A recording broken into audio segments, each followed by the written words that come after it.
content is brought to you by Algorand, which is the official sponsor of the Thinking Crypto channel and podcast. Algorand is building the technology to power the future of finance, the convergence of traditional and decentralized models into a unified system that is inclusive, frictionless, and secure. It is founded by Turing Award-winning cryptographer Silvio Micali. Algorand has developed a blockchain infrastructure that offers the interoperability and capacity to handle the volume of transactions needed for DeFi, financial institutions, and governments to smoothly transition into FutureFi. The technology of choice for more than 700 global organizations, Algorand is enabling the simple creation of next-generation financial products, protocols, and exchange of value.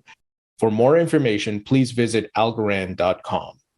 Hi, everyone. Welcome back to the Thinking Crypto channel, your home for cryptocurrency news and interviews.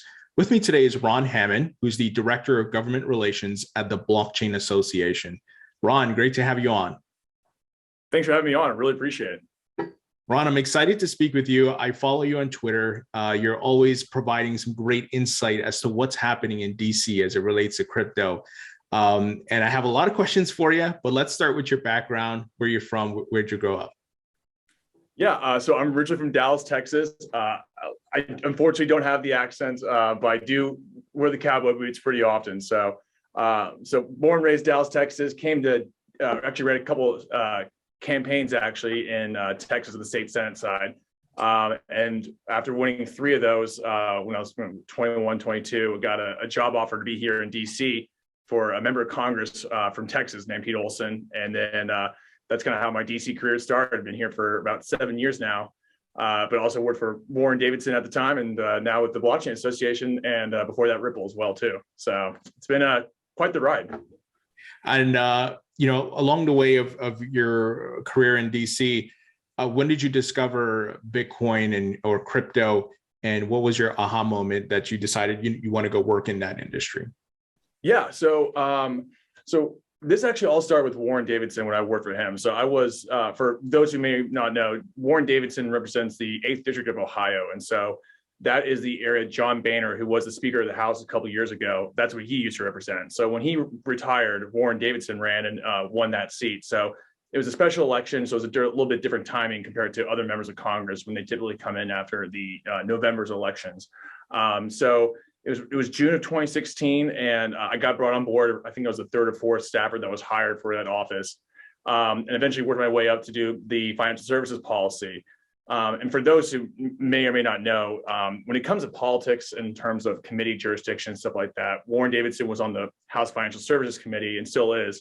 And so they handle things like SEC, they handle oversight of that agency, as well as the FDIC, a few other ones, and the banking regulators, but they also handle capital formation, housing. And for a freshman member of Congress, it's really tough because he wants to find an issue that is uniquely his own. But at the same time, you don't want to invade on someone else's turf or do an issue that someone else or another member of Congress is already leading on for years. And so he had a conversation with the chairman of the Senate Banking Committee at the time, Senator Crapo, and literally the conversation goes, they're trying to find issue areas for him to work on. He says, well, why don't you look at this crypto thing? I've heard this Bitcoin thing was happening. And this is right before the ICO boom happened in 2017. So he turns to me and says, Ron, that's your job now. You got to look to find a way to regulate cryptocurrency in a way that's bipartisan, that can foster innovation, foster capital formation, but also make sure we protect against bad actors.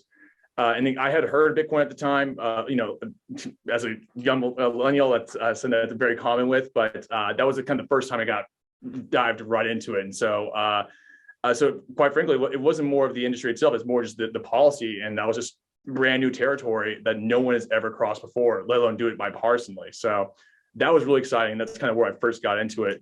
But I will say, like, I personally didn't hold any crypto when I was on the Hill, just because it felt, even though the ethics rules are a little bit confusing, I just decided not to hold any crypto, because if you're writing legislation on how to regulate that, and especially in the early days when Warren Davidson would go on CNBC, you can see the price of Bitcoin would react to how he would be talking. So I got orange pilled at least to hold it when I joined the Blockchain Association, but I do wish I was holding crypto from back then, because it was what, $2,000, $3,000, and now even though it's going down right now, it was definitely a lot better to have it back then.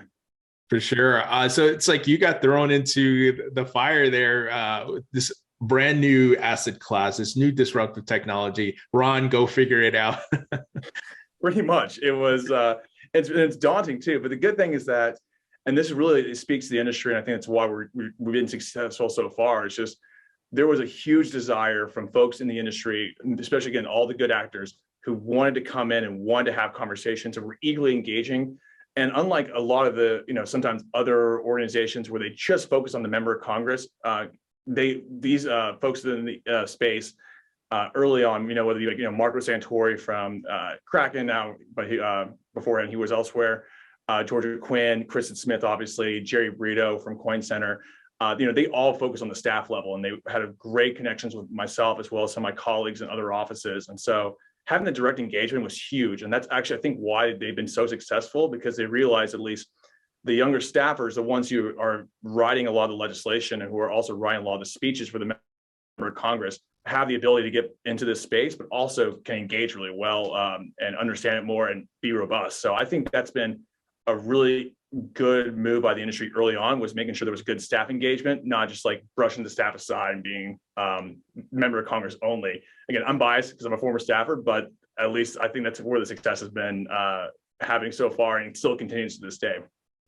For sure. Now, you mentioned Congressman Warren Davidson, and I'm a big fan of his. Now, if maybe you can take us behind the scenes of crafting the Token Taxonomy Act. Were you part of authoring that, and who else was involved? And maybe you can give us a status update on that respective bill.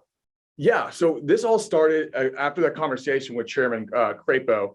Again, this is probably about 2017 in January. It was then full on, and I was working on other issues as well within financial services. So I would dedicate, several hours of my day as a staffer to working on and understanding crypto. And my approach to a lot of things is making sure, A, you should build a strong coalition of support, but B, you also have a good, strong base of knowledge. And then also just, it's proper to admit that sometimes you just don't understand an issue, and it's good to reach out to help to within the industry to find out how to best go about an issue or to learn more about it. Because I'm not a lawyer personally, but ironically, I'm the one writing a lot of the legislation, even if it does become law or not. And so we hosted a roundtable at the Library of Congress. And the idea was, because we would go to the Financial Services Committee, even when the Republicans had control, and said, hey, look, we want to have a hearing on crypto. We think it's really important, but not in the context of money laundering, but just more in the context of innovation, what's happening. It's really exciting. And the committee told us, we're not interested.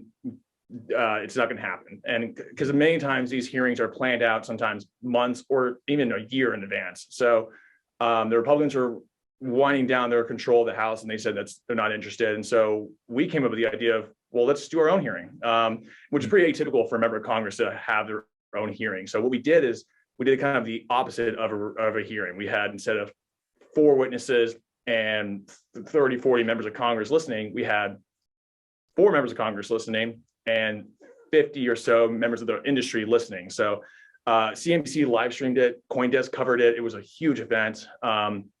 All C-suite executives, ranging from think tanks to individual companies to law firms. The only people that weren't there were regulators, and I think that was important, so that we can at least have a candid conversation. And so what was covered in that 6-hour or so event with Representative Davidson, Representative Emmer from Minnesota, Representative Soto, who's a Democrat from Florida, as well as Representative Budd from North Carolina, was basically, we need some regulatory clarity along the lines of securities law, tax, and custody. And there were other issues that were discussed as well, but that was the main takeaway. And so after that conversation, I was spending hours and hours and hours of my day working with lawyers and also working with my colleagues on the other side of the aisle to find a bipartisan way forward. And there was some drama towards the end, but we got it across the finish line in 2018. On the last day of Congress was in session, we introduced the Token Taxonomy Act. And then later on, we had hearings we had another reintroduction, because you had to reintroduce legislation with the new Congress. We had 4 Democrats, 4 Republicans. And so that was in 2019. It was reintroduced in 2021 because Congress operates on a 2-year cycle. So right now, the Token Taxonomy Act, to get to your question, is very much still alive. But the important part of it, though, is that it probably needs to be broken up into smaller pieces because legislation, especially on complex topics, is really hard to move. Congress very rarely passes laws these days, but they can have a lot of impact when it comes to letters to regulators, also political pressure when it comes to other matters. And so I think if you make it smaller or more concise, it's a lot easier chance to move. And so I can tell you right now, there has never, in my 5 years of working crypto policy, there has never been a time I've been more optimistic about legislation passing. I do think most of the focus, though, is going to be on stablecoins. That's even before this call, I was on a call with a member of Congress all about stablecoins for about an hour. But I think we're going to have some clarity, at least on the stablecoin front. And I think it's going to at least have some hopeful bipartisan support and movement. Now, about securities law or custody, kind of similar to what the Token Taxonomy Act covers, I think we're going to see some more development on that front. But I mean, if I'm being truthful here, I don't see a path forward in terms of like getting it signed to law in the next 6 months or so. But I can easily see that changing in a year or less.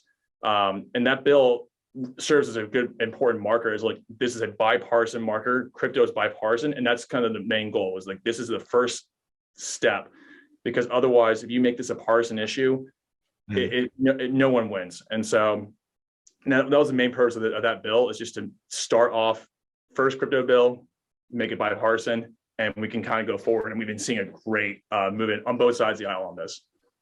Yeah, and that totally makes sense. Like you said, it's kind of breaking the ice and setting the tone, but it may have to be split up into smaller parts. And I read a news report recently about 35 crypto bills were proposed or introduced last year, which seems the growing trend of these bills surrounding crypto.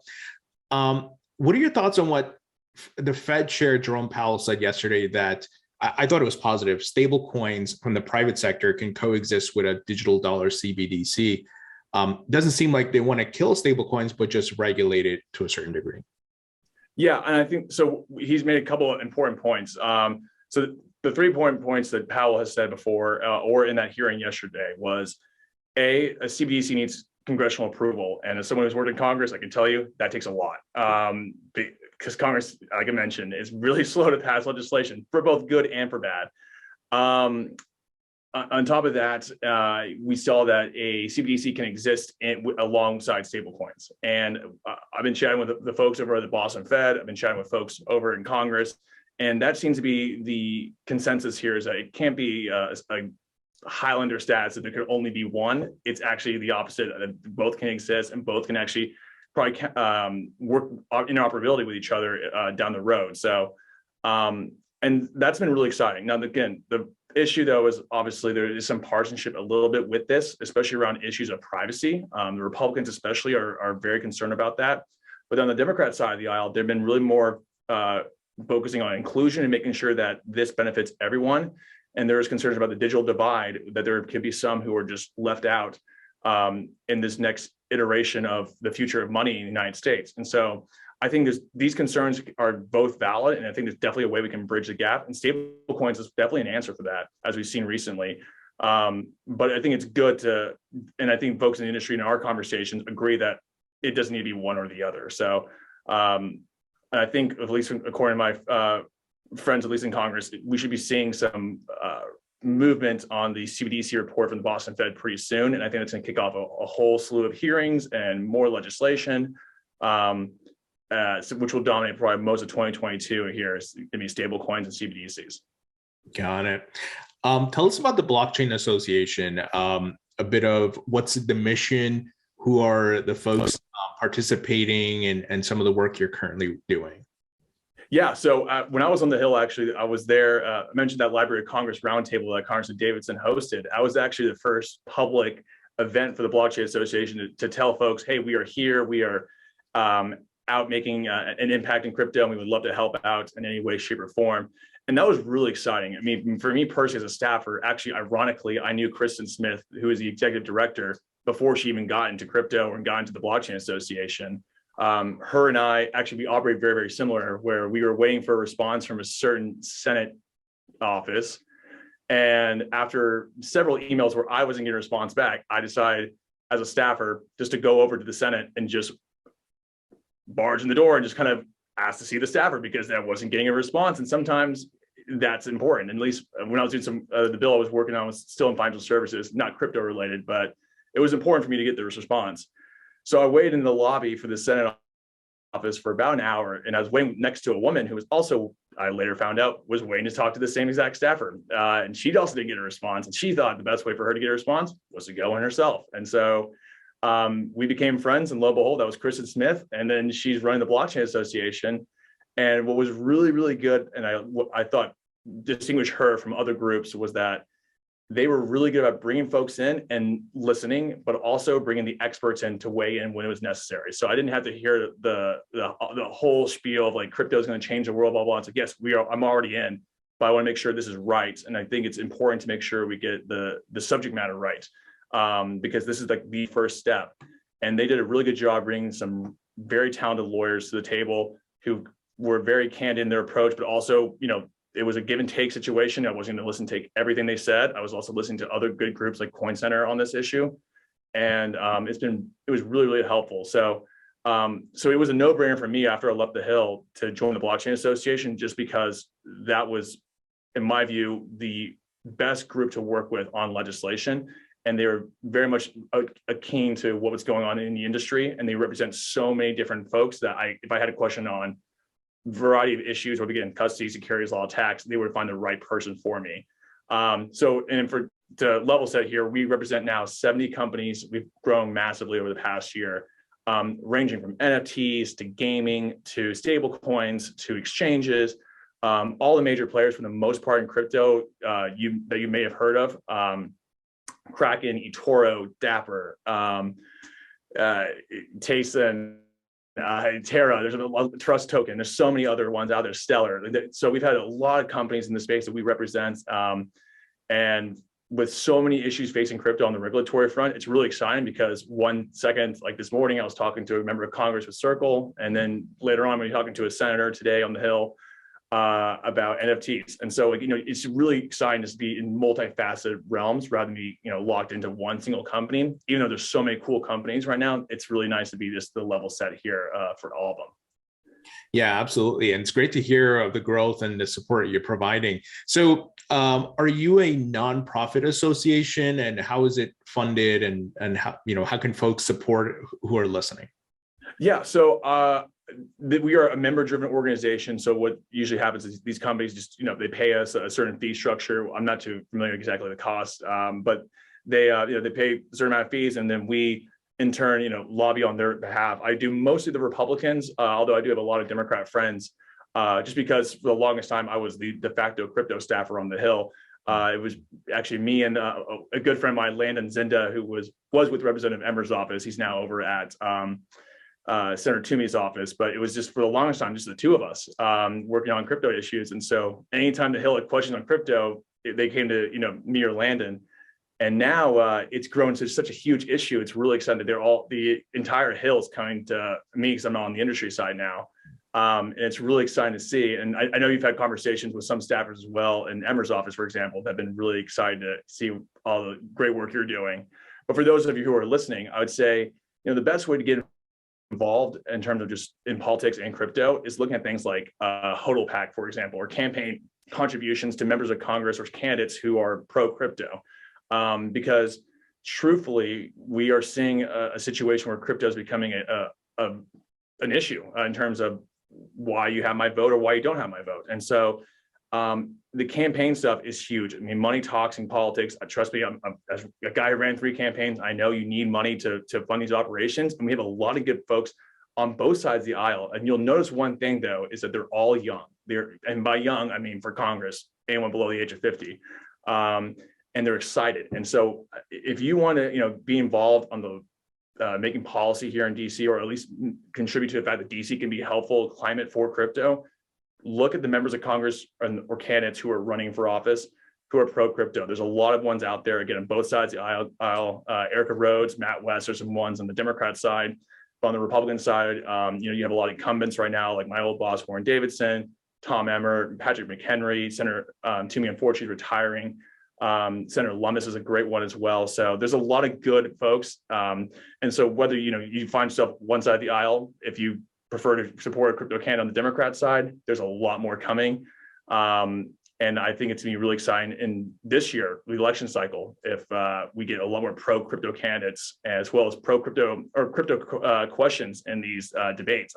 I was telling a reporter yesterday, I believe we will see crypto come up in debates for congressional debates. Wow. Whether it be the primary or the general pretty soon. So because it's such a big issue, and it's really exciting to see that.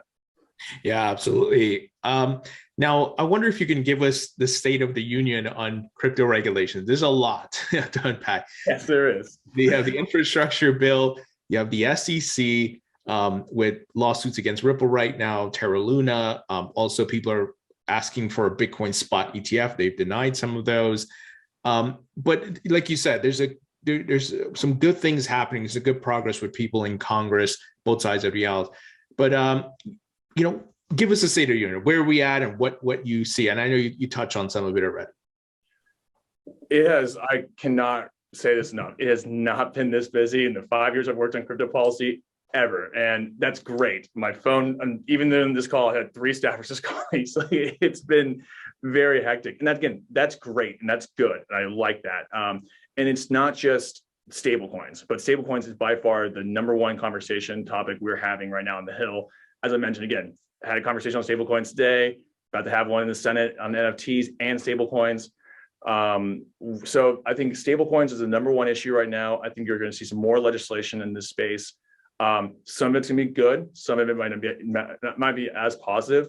But what we're seeing right now is that we are seeing Democrats who are disagreeing with the presidential working group recommendations on stablecoins. Basically, that was all the banking regulators came together and said, this is how you should regulate stablecoins. And even the Democrats in Congress who are in the same party as those who made those recommendations have stated to us privately, we disagree. And you might see some legislation pretty soon showing that. So I think stablecoins is #1. I think that's going to dominate a lot of the conversation right now. NFTs and Web3 have taken the Hill by storm, and they're coming to us now saying, can we learn more? And so I'm more of an educational capacity for those conversations. So I had a couple of conversations this week on securities law. You outlined the Ripple case. I think there's a lot of folks just more waiting to see what happens because that's going to determine a lot of going forward what needs to happen. And again, I don't know, quite frankly, truthfully, what's going to happen. But I will tell you for sure there's going to be a reaction from Congress, whether it be supportive or trying to get more at the SEC on this issue. Finally, we are seeing a big, not to say fight is the wrong term, but we're seeing a big interest in making sure from either regulators as well as congressional committees of bringing crypto into their realm. This is the hot issue here in DC.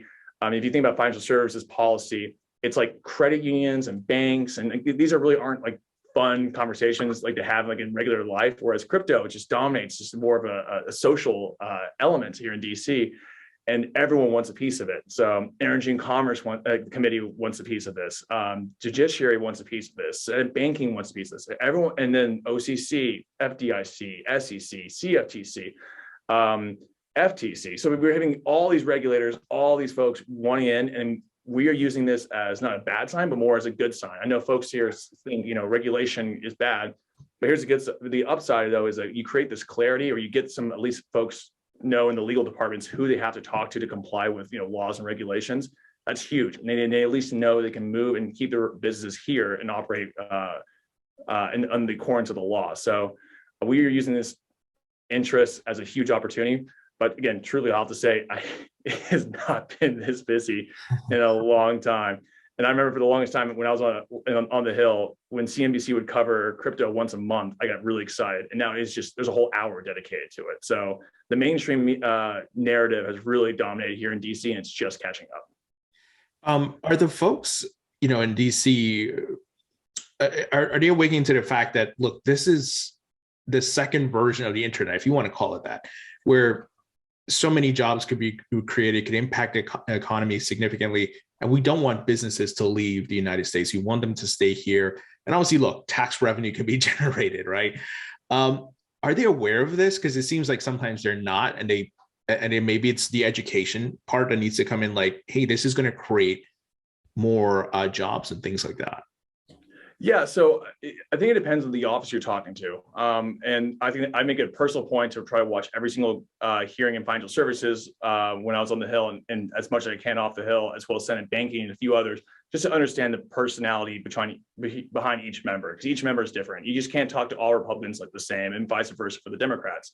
So, but there are some general themes that do match the parties, and I think that's how you just have to tailor your message. Even though you're promoting or advocating for the same issue, you just have to dress it up a tad differently, just to meet the either concerns or to meet some of the points that are very important for the individual member of Congress or the staffer. So to take, for example, job creation is a big Republican issue. So we're talking recently with the upcoming energy and commerce hearing on climate impact and crypto mining. A lot of our conversations, at least with some Republican members from states like Texas, they're really interested in the job creation from things like the Rockdale facility. They love to see these jobs coming to more rural parts of their state and not centralized in the cities. Like, hey, look, the idea that your constituents can work in rural Texas, making pretty good money and bringing jobs back to a plant that has been abandoned for years, that really appeals to a lot of members of Congress. Conversely, though, we're seeing on the Democrat side, you mentioned the next generation of the internet, and the first thing they're going to say is, well, the current generation of the internet's got a lot of problems, and like we are dealing with that right now. Privacy is a huge concern. Concentration of data and power is a huge concern. Facebook by far, as you saw with the Libra situation, but Facebook is by far the most toxic brand in DC right now. And it'll cycle to something else like Amazon or something like that down the road, but right now it's Facebook. And so for them, it's like, look, here's the benefits of Web3, for example, or here's the benefits of the next generation of the internet that solves a lot of the concerns that you have with the current system with the internet. And so that's been really appealing to some members. Remittances has been a really big driver for some Democrats, like Richie Torres, who represents the Bronx. And he really likes the idea of my constituents send a lot of money out to go to their families internationally. And for him personally, that's a big, big thing. So so you have to really understand who the member of Congress is and the staff, and to get to these conversations and find the right argument that really appeals to them. And that just takes a lot of dedication, a lot of lobbying, and a lot of just intel gathering. So I think that's been really helpful for me personally, because I do like that side of the politics here, where I can at least have these conversations in a way that really resonates with them. Yeah, for sure. It's crafting the message to meet them at where they're at and what's important to them. When you had the infrastructure bill debacle, as I would like to call it, to say the least. Yeah, a lot of the crypto community, especially on crypto Twitter and different other social platforms, really rallied together. And then it seemed, well, the reports were that the folks in DC were surprised by this, that they didn't realize there was this many people behind it. Now, like you mentioned, it's becoming a political thing where on the ballots is going to be important where you stand on crypto. What was that like? If you can share any insights as far as the pushback on the infrastructure bill rules and language and things like that. Oh, it was, we were right in the middle of it. That was actually the cool part about it, is that there's not that many lobbyists here in DC. That has changed now after the infrastructure bill. But when it first started, we put a group chat together of the Blockchain Association, Coin Center, Coinbase, who's not one of our members, but we're very, very close to their team, Ribbit Capital. And we all just basically just had a group chat. And I remember it was obviously flagged at first. We're like, hey guys, I think this text might be concerning. And this like end of July. And this like right before the weekend hits, it's like Friday at 4:30. We just got the text from the staff before it was publicly released. And we all just realized there might be an issue here. And all of a sudden over the weekend, the legal analysis and the broker provision was fully understood. And again, it was very much snuck in, and we had to find out where it came from, and we found out who was behind it, which was Treasury Department. And we all organized and all got together and said, all right, this threatens everyone. We need to get together on this. And that is, I think, that small instance where the industry all got together, regardless of, whether they're on the same like exact interest groups or trade association or what have you. we all are in the same area, and we're all affected here. And so our saying is, rising tides lift all boats. And when you have the banks, for example, they all, at least in DC, they just pick on each other all the time. And that's very, very unhelpful, because here in DC, you don't know if you don't view like, oh, well, Wells Fargo's good, but Goldman's bad, or, BNY Mellon's, has issues, or JP Morgan's talking bad about this bank. You all lump them into the banks, and you all lump them into, well, the banks are disorganized because they hate each other. And our approach, at least, is we should make sure that we view each other as crypto is all together, and we are all friends, and we all want to make sure we have the best out for each other. You can fight each other out outside DC. You can talk about why your product is better or why your company has more promise. But at least here in DC, we are all in the same boat, because they all lump everyone into one word, and that's crypto. So at least for the crypto Twitter, though, and this is a conversation that we were having in the chat, was like, look, when do we tell the public? Like, I think this is a huge concern. And I truly said, Jerry Brito was the one who really led a lot of this engagement with the Twitter community and crypto Twitter, and did a fantastic job. This is a huge issue, and the way he messaged it, the way he presented it, Jake Travinski did a good job as well. And I was sending some tweets to alert folks behind the scenes what was happening. But I mean, it was a live fire drill. We were up till 1 or 2 o'clock a lot of nights, figuring out the next steps. And the good thing is that when you bring everyone together, everyone has a strong skill set. So, like, I know the House Republicans and House Democrats really well, but I have friends who know the Coinbase knows folks in the Senate really well. Coinbase had folks in the White House they know really well. And so we were able to bring all these contacts and folks who can make decisions together, and we were able to have a really organized strategy. And then with the Twitter press, and you'd be surprised, I have gotten so many staffers and members of Congress talking about Twitter, for better, for worse. But that was a huge issue, because I had regular staffers who I'm close friends with a lot of these folks. I used to work with them, being like, hey, our phones don't stop ringing, and I really don't like it. Can you please tell Twitter to be quiet? Because I don't even know what crypto is, but I'm getting calls 24/7. I think the record was 69,000 or something to that effect. It was crazy. Wow. And I now some people weren't too happy. The poor interns, I do feel so bad for the interns, but people understood this is an issue, and these people care about it. And I can tell you, as a staffer who had to answer many of these calls when like issues would happen, like the healthcare bill, when like that was going through the repeal and replace, like, should we replace Obamacare?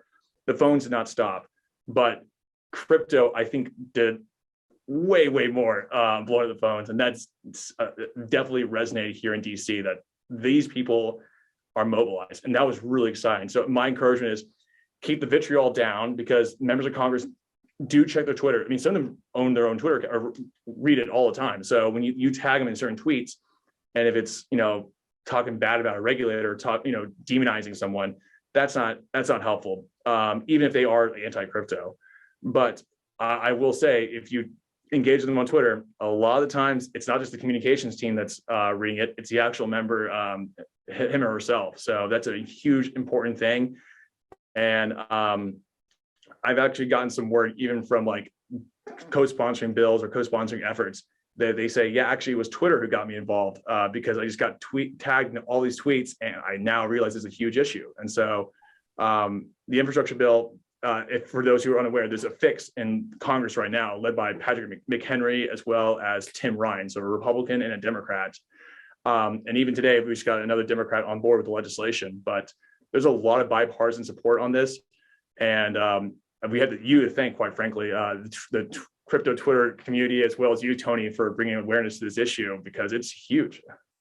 Yeah, for sure. I know, some people can get a bit, like you said, a bit toxic, and a lot of them are angry, specifically geared toward the SEC, but I want to touch on that. But I will reiterate the message to folks to, like you said, turn down the vitriol a little bit, and let's be reasonable as well, and just communicate in a nice and professional manner. It works, though. I'll tell you, it does work. So keep up the good work. I want to ask about and I remember talking to Congressman Emmer about this. He said Representative Maxine Waters, she was certainly a key person in moving the needle for crypto regulations. And then she had the meeting with these crypto CEOs. What are your thoughts on that meeting that took place in December, and how you think it went? Yeah, actually, so it's funny. The second time we reintroduced the Token Taxonomy Act, it's April of 2019. This is my favorite story, at least with Maxine Waters, because I never really personally engaged with her too much, but she invited me and Warren Davidson to go chat with her about the legislation. We didn't ask to chat about it. She emailed or had her staff email us to, Congressman wants to meet with you at 10 o'clock at night to chat, because that was the only time she was available. So we walk into her office and civil rights leader Jesse Jackson sitting on the couch and hanging out. So we were talking with him for a while, and then he was like, we were teaching him about crypto, which was, I never thought in my life I would ever teach Jesse Jackson about crypto, which is really, really cool. And again, especially coming from a Republican staffer and a Republican congressman, I thought that was kind of funny. And then she walks in and we talked to her about the Token Taxonomy Act, talked to her about crypto. Again, this is 2019. She was still learning more about the issue.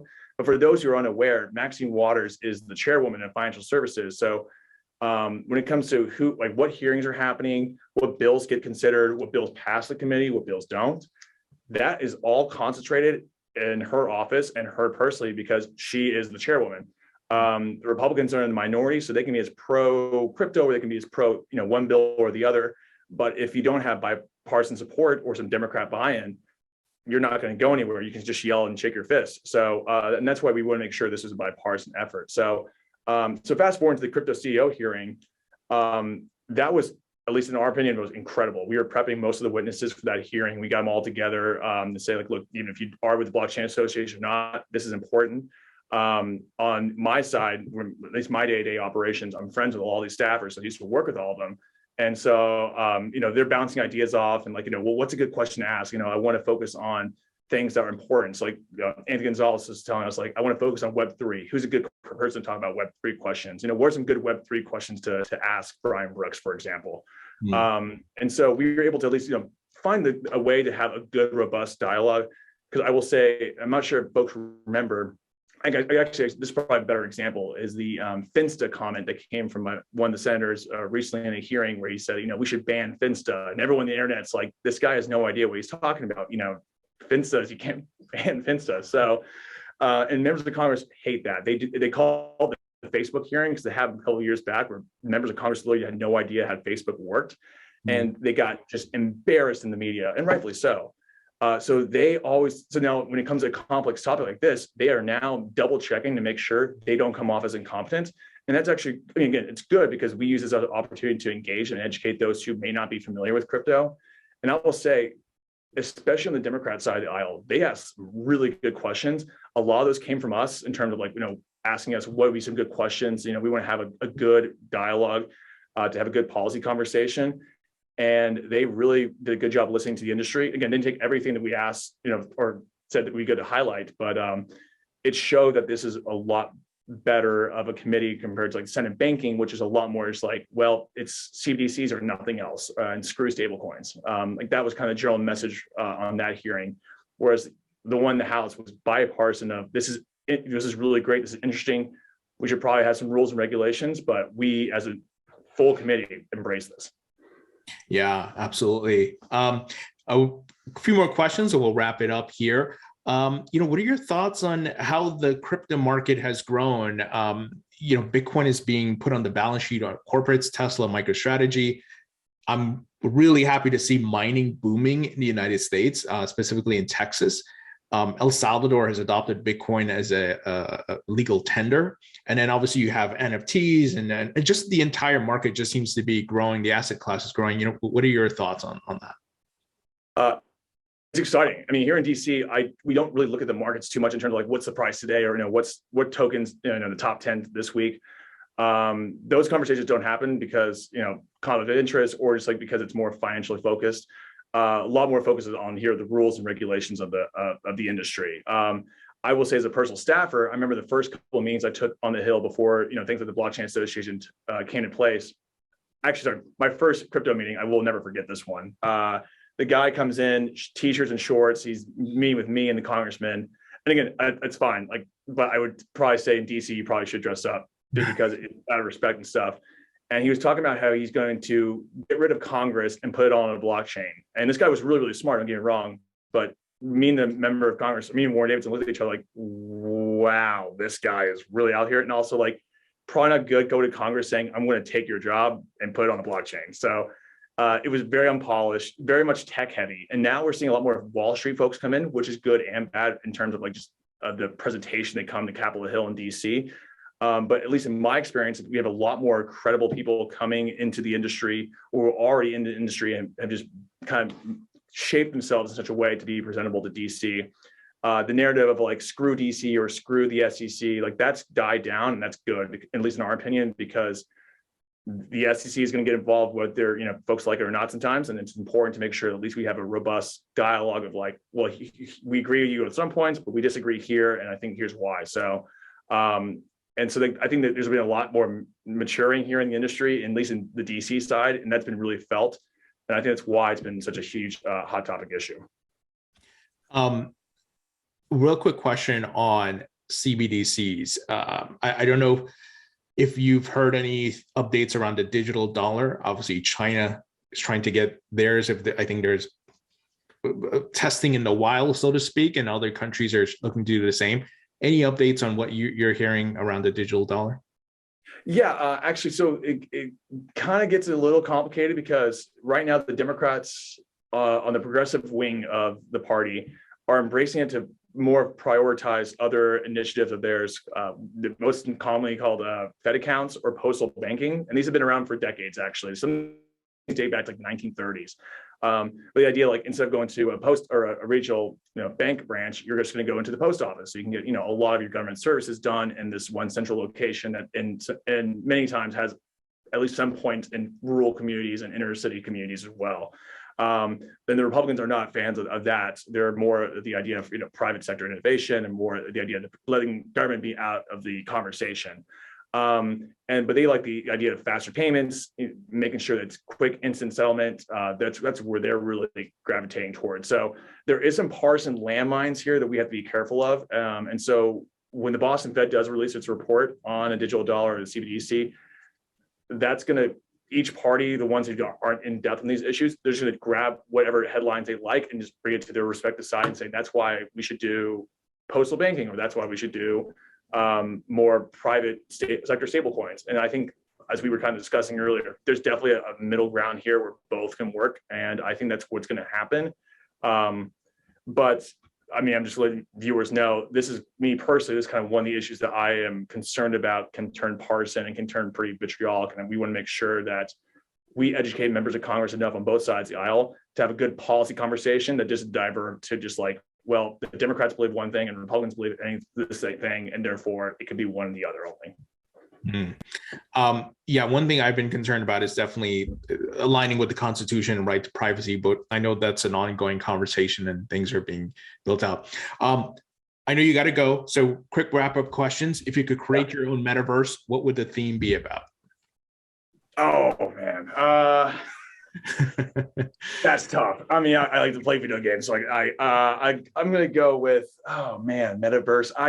I'd probably go with more of a social experience, more in terms of adrenaline chasing. So like, I like to have a metaverse where I can do things I just can't do. And like, for me, like driving a fast car or driving something that just gets the adrenaline going that I can't experience here in the real world sometimes.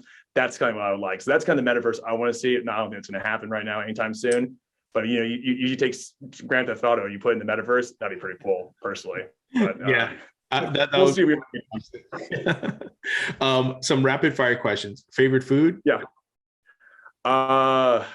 Man, is whiskey a thing? I'm gonna go with probably go with pizza. I'm pretty basic on that. Hillstaff Cellar does not pay well, so you get very much used to drinking a lot, and then pizza and pasta. Those are the two cheapest things I could find.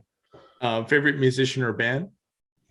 Ooh, I've been liking Sylvan Esso recently, so a little more indie, but I also like some EDM as well. So Don Diablo has been pretty good for myself.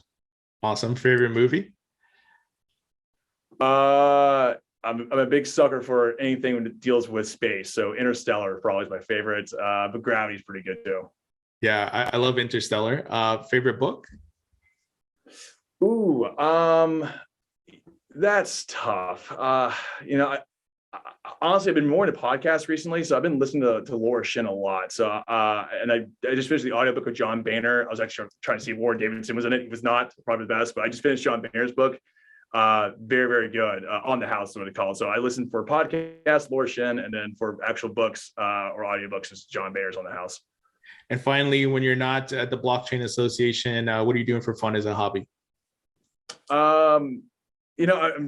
Right now I coach kids flag football on weekends, and so it's been a really good way just to do that. I'm the oldest of 4 kids, so you might see my Twitter handle.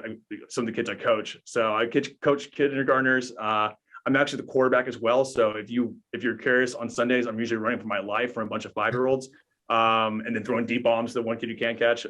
But it's been really exciting. So I love coaching. I love coaching the flag football. Ron, absolute pleasure chatting with you. Thank you so much for all the great work you're doing in DC on behalf of the crypto industry. And I would love to have you back on as things progress.